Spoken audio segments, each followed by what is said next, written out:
بات لکھی ہے آپ کے سیرت نگاروں میں کہ مخلوق خدا کو کھلانے پلانے کا جو معاملہ تھا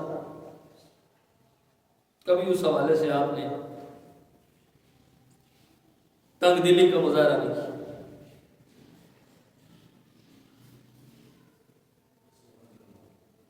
اور جو بھی مہمان آ گیا اس کی مہمان نوازی میں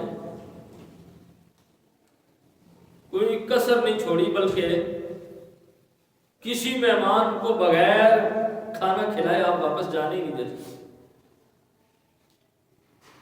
بلکہ بعض نے تو یہاں تک لکھا ہے کہ اگر کوئی مہمان بغیر کھانا کھانے کی جانے کی ضد کرتا تو آپ ناراضگی کا اظہار فرماتے کہ آئے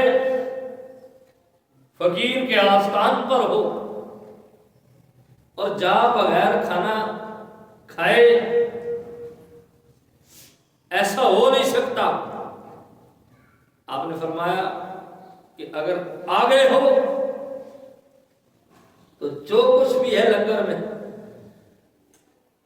وہ کھا کے جانا پڑے گا. بلکہ میں دیکھ رہا تھا کہ روایات کے اندر آتا ہے کہ آپ کلیام شریف کے اندر کوئی دکاندار ایسا نہیں تھا کہ جس کا آپ نے قرض نہ دینا ہو.